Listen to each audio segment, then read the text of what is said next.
Hello everyone. On this episode we are going to be reviewing Eloise Asylum in, well, it's closest to Detroit. I don't know if is it actually Detroit, Michigan or not, but Westland, Michigan, I guess. But it's very close to Detroit. This was, me and Kim's last of the season, kind of like further away haunts. And we had saw this on a YouTube video a while ago, and we were really excited to check it out. It's what made us take the trip there. And, so obviously we're going to be talking about that a lot, so we hope you enjoy this episode of Haunt Talk.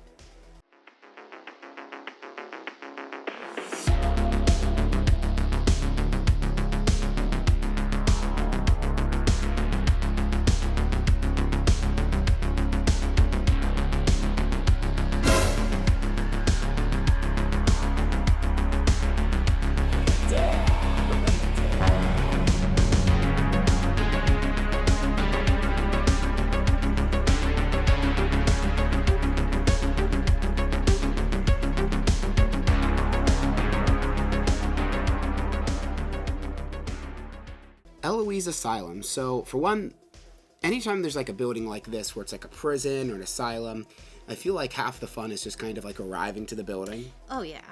Which kind of, this place I think had a spotlight as well. Yeah. So you kind of knew from a distance you were getting close to it. And, you drive up to it and you just see like this giant building and it's just like, oh, that's spooky. Yeah. Very foreboding. Had like a big fence around it and a few other little creepy buildings around it as well. Just very like, oh yeah, this is gonna be interesting.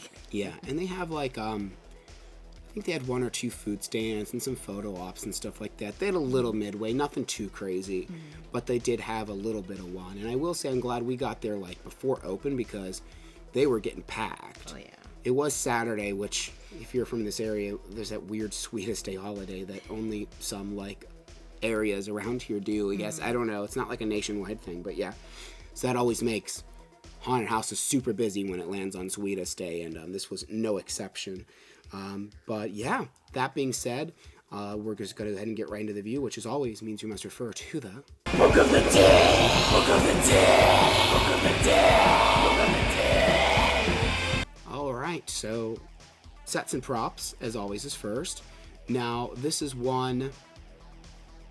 the main reason that drew us there, because we had watched, it was a Grim Life video. Yeah. And again, we've talked about them on the channel before. And we just thought that this looked really beautiful. I remember when I saw it, I described it as the Chippewa Lake Slaughter. It looked like the Chippewa Lake Slaughterhouse of Asylum themes. Yeah. And I still think I stand by that, even after going through it. And if you aren't familiar with the channel, basically, Chippewa Lake Slaughterhouse does make this amazing job like with the Slaughterhouse theme, like way better than anyone else has ever done. But Slaughterhouse is one of my lesser favorite themes. Another one of my lesser favorite themes is actually kind of Asylum, because it feels like it's never done very well, but this place does it in a way that just feels way better and more detailed than anyone I've seen before. Yeah. The funny thing is that I do remember this from the video that we watched, that initially when they got the building and they were doing the haunted house, people were saying that it didn't look asylum enough, and they actually had to like go in and make it look more like creepy and like more asylum like, rather than just like a bare walls kind of like hospital looking kind of building like it was. Which I think they did a really good job with. Yeah, they absolutely did, because that's the thing is like watching, I would have never known all of that if I wouldn't watch that video of Grim Life, but most of the walls and stuff that are in it are actually fake. Yeah. But they look like they would have been the asylum, but they've actually built all of this. Like from the second you walk in, it really does, like they do use haunted house lighting and stuff like that. It's not all the way like the Chippewa Lake Slaughterhouse one where they even try not to use any haunted house lightings. Like there are still props and stuff like that. Yeah. Especially in the second section. It's split into two sections. The first one is more of just that insane asylum. And then the bottom section is kind of like where they would do experiments on the patients, which is a very similar storyline to what Penhurst does as well. Yeah. It's kind of weird. They have a few like, I guess I'll say funhouse elements in it. The one thing was kind of like an elevator, except you never stopped in it. It's just this like cage. I think it's supposed to be an elevator that's just like bouncing up and down. Oh my gosh, that was weird. Yeah, that was really strange. But yeah, you never stop in it, but you just kind of keep going and it's bouncing up and down. But it's kind of hard to describe all the sets in this place because it very much is asylum themed. Yeah. But just the way it's lit and just like that, the way they make it look even bigger through the use of like mirrors and like hallways to make it look like hallways. Yeah. You go on and on, but not like you're thinking of a traditional like haunted house, but like there'll be like closed doors, and then there's closed doors, I believe. It's some kind of mirror effect, at least I think, to make it look like it goes on further. Yeah. So like a lot of the sets were like scenes like your typical things that you've seen in movies and television shows, that of like the things that they would do to patients, like, you know, water therapy or image therapy. There is actually one section that has it's very Clockwork Orange, where the people have their eyes, you know, clamped open. They also have their brains opened up. They have their brains open up too, but you know, it's a little bit more gory than that. But like they're watching like these, you know, TV screens and all this like macabre stuff is happening and whatnot. And that was a really impressive scene too, because you actually view it from above. You actually are going up a ramp, and it's like you're in like a viewing section, and all of like the animatronics, or whatever, are like down a little bit below you. There was like a operating theater as well that you went around, and like you were watching the doctors as they were operating on somebody. Padded rooms. Yeah, this part was really freaky deaky. This was another one of those like fun house type sections. Yeah, so like initially you think it's just a padded room, and then it starts moving, and you're like, I literally almost flung myself into the actor that was in this room. I felt so bad because I'm like, you're gonna have to pick me up because I don't know. And you know, just your typical things that you would think of having in an asylum, and all the weird experimental things that they used to do back in the day and stuff like that. Yeah, it's just lit and done in a way where it really made you feel like you're in that environment. Yeah. The last half of the first part was really cool because it was kind of like it was now a stormy night, and so it was very hard to see except when like lightning would strike. Yeah. And it was very like kind of freaky because it really made you kind of just like look all over. And the sound design is very good in this place too. It has a sound design that kind of reminds me a little bit of Fear Columbus if it was like turned to the appropriate level, not like if your stereo goes to 10, you somehow find a way to get it to 20. Like I really did like the sound design in that, and it really kept you on edge of just all the different like things you were hearing. And then you get to the second half, and it was also really cool, but this one is a lot more fantastical now. So there's a bunch of those. And you've seen them in a ton of haunts. They're like those like giant alien props with like the leg, like the big leg things come out of their back. Yeah. There's those because they were like spider people. I think at one point you're going through caves. Yeah, like there's like bugs and then spiders, and then there's even some like xenomorph looking aliens in there. They literally had face hugger projections. There was just one, there was like all these like eggs, and they had like backward projections, I believe they were, like of them moving around in there. So that was kind of cool. And I really liked there was a sewer section that you went through that was really cool with these grates, which I guess the grates moved. I didn't experience this, but Gim said the grates moved. Yes, yeah. He had literally just stepped off, and as I was like in the middle of it, it started to like shake and vibrate, and it was terrifying. Yeah, it was really scary. But yeah, sets and props were really good. We're going to give that a 10 out of 10. It definitely did not disappoint in that department. Like I said, everything just came together to be, honestly, one of the most beautiful haunted houses we've been to. I was trying to think of a haunted house that's actually better in the sets and props department, especially in like the sets department. And I can't really think of one that's like better than this. Like, just very immaculately done. Like, I agree with their website statement that they're becoming like known as like the Disney World of haunted houses. I think that it is just immaculate. But yes, so that brings us on to actors. This was the part of the haunted house that was frustrating because one of the best designed houses we've ever seen. Yeah. Some of the most disappointing experiences with actors, and not just because the actors were like bad or anything, but like there weren't quite enough of them. They were sending us in big groups, and they only ever tried to scare the people in front of us. And like through the entire 25-minute long experience, I think I had one jump scare. So it was beautiful to look at, but the actors, they would never try to jump scare us, only the people in the very front. And I don't know if they got the people, because again, it was just a giant conga line. They said they could touch you, which I was super excited about. I got touched one time. And a lot of the actors didn't even try and scare anyone. They would just kind of do what we talked about at the old Gillette prison. They would just look at you. Yeah. Which I guess might intimidate like a child or something, but like, this is a haunted house. It's like class A, known to be super scary. Like, you would think the actors would be aggressive. Right. And they just weren't when we were there, of course. Yeah, and the disappointing thing was the people that were in front of us actually had, they had a thing where you could pay $5 and get a glow stick, and the glow stick was a no-boo necklace.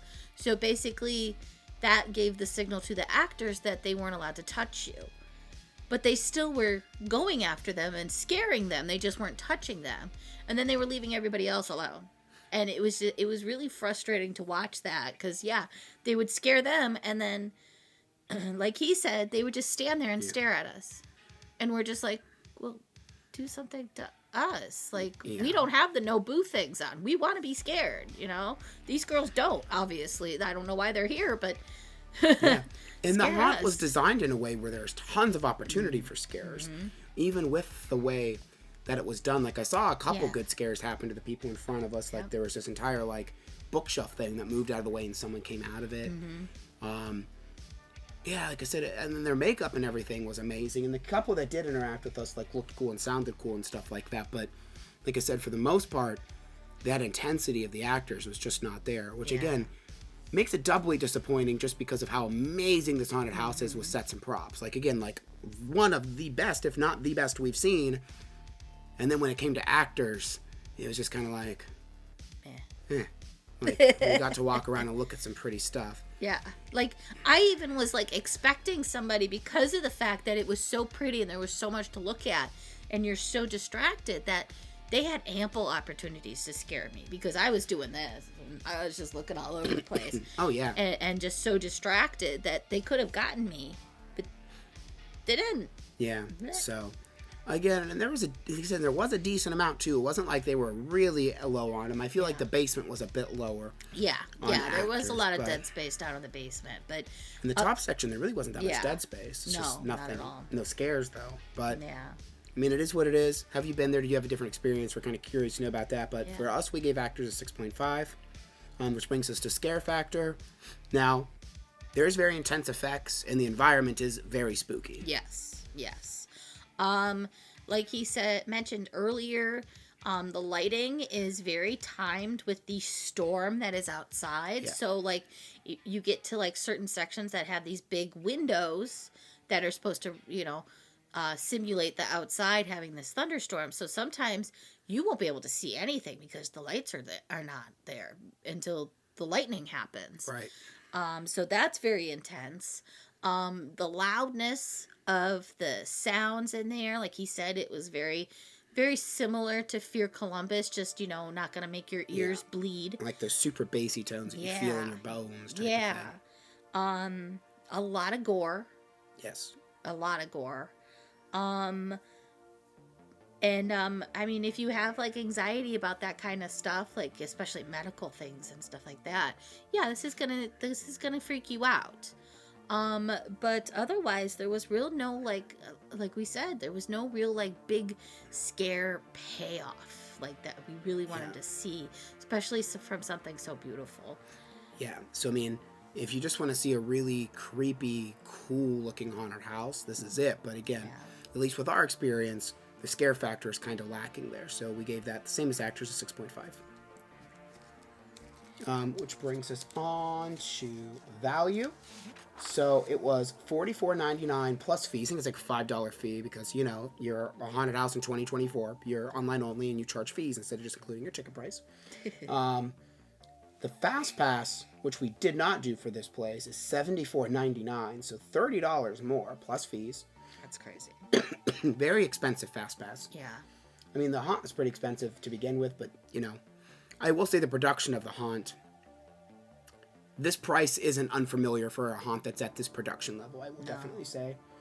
It took us about 25 minutes to get through. Now, that's not including the lines, obviously. That's just the first portion was about... I want to say the first haunt took us about 17 minutes, and the rest of that was the basement. So the first haunt was longer by a little bit. Not by a ton, but by a little bit.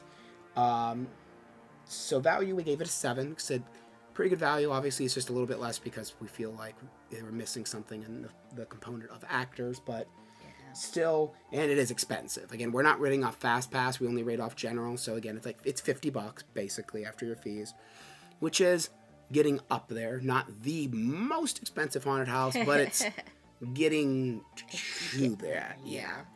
But yeah, so yeah, value we gave a 7 too. And then that brings us to our overall score. We gave it an 8. We still highly recommend going to there if you're in the area. It is absolutely phenomenally beautiful. Again, maybe we just went in a bad night, you know, could have even just been our group bad, but again, it was the entire experience through both was consistently the same.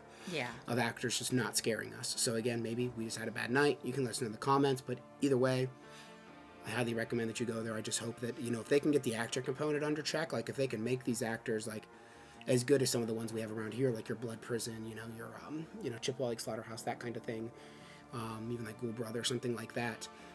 This place would be like a 10 out of 10, like Haunt of the Year contender for us. But like I said, as it stands, still one of the most beautiful haunts we have seen, at least. So like I said, we don't regret going to it at all. It's still absolutely gorgeous.